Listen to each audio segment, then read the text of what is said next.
Trillions of dollar, almost Modi గారు చెప్పిన $7 trillion economy ఉంది దీనికి భవిష్యత్తు. ప్రపంచ దేశాలు మనల్ని ఎదగనిస్తాయా లేదా, మన బలహీనతలు ఏంటని చూస్తారు. ఆంధ్రప్రదేశ్ కోస్ట్ లైన్ మనకి ఎంత బలమో అది మనకు అంత బలహీనత కూడా. ఎందుకు చెప్తున్నాను ఈ మాట అంటే, వైజాగ్కి పాకిస్తాన్ నుంచి వచ్చిన ఆ యుద్ధ సమయంలో మీకు గజనీ సబ్మెరీన్ చూడొచ్చు. నేను చెప్పాను ఈ రోజున ఈ పబ్లిక్ డిస్ట్రిబ్యూషన్ రైస్ తాగదు, స్మగ్లర్లు చేసేది. ఆర్డిఎక్స్లు ఇంపోర్ట్ చేసుకోవచ్చు. ఓఎన్జీసీ ఇలాంటి గ్యాస్ నిక్షేపాలు ఉన్న చాలా కీలకమైన ఇన్స్టిట్యూట్ మనకి వ్యవస్థలు సంస్థలు ఉన్నాయి ఇక్కడ. ఒక 100 కిలోల ఆర్డిఎక్స్ని తెచ్చేసుకుని ఎవరు చూసేవాళ్ళు ఎవరు లేడు, నాదుడు లేడు. It is not just about public distribution సంబంధించిన రైస్ సంబంధించిన ఒక్కటే కాదు ఇది. సో మ్యారిటైమ్ సెక్యూరిటీ ఇష్యూస్ కూడా ఉన్నాయి దీనికి. మ్యారిటైమ్ సెక్యూరిటీ ఎక్కడుంది, మ్యారిటైమ్ పోలీసింగ్ ఎక్కడుంది? ఈ పోర్టు ఫ్రీ ఫర్ ఆల్ అయిపోయింది. ఉగ్రవాదులు కసాబ్ లాంటి వాడు ఎలా వచ్చాడు, ఎక్కడ మనకి కరాచీ నుంచి బోట్లో వచ్చి కాల్ చేశాడు. ఇండియాకి చాలా వల్నరబుల్ పాయింట్ అయిపోయింది మన దగ్గరికి వచ్చి ఉగ్రవాదులు వచ్చి రావడానికి. ఇది కేవలం నేను ఒక పీడిఎఫ్ ఈ పబ్లిక్ డిస్ట్రిబ్యూషన్ సిస్టమ్ రైస్ సంబంధించి ఒకటే నేను మాట్లాడలేదు. వెరీ వల్నరబుల్ రిపోర్ట్ ఇది. ఎవరు దీన్ని పట్టించుకునే ఇది లేదు. ఎస్పీ గారికి నేను వెరీ బిగినింగ్ రోజున చెప్పాను. ఎస్పీ గారికి నేనే స్వయంగా పిలిచి చెప్పా, ఇది వల్నరబుల్గా ఉంది report, please focus on it అంటే ఇప్పుడు దాకా రిపోర్ట్ లేదు నాకు. ఇంకా కలెక్టర్ గారు ఇంకొంచెం ఇనిషియేటివ్ తీసుకొని చేయబట్టి మా మనోహర్ గారు, కొండబాబు గారు వీళ్ళందరూ కూర్చొని ఒక టీం లాగా పనిచేసి ఈ రోజు నేను పట్టుకోగలిగారు. మొన్నటికి మన సుధీర్ గారు కూడా సివిల్ సప్లైస్ చైర్మన్, ఆయన కూడా మీరు ఎంత పట్టుకున్నారండి నిన్న?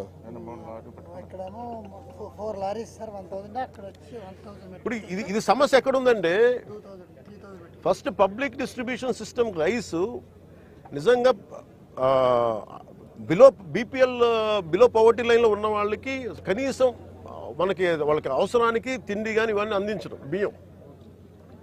అలాగే రైతుకి వాళ్ళకి స్థిరీకరణ, వాళ్ళకి స్టెబిలిటీ ఇవ్వడానికి, గిట్టుబాటు ధర ఇవ్వడానికి ప్రభుత్వం కొనే విధానం ఇది.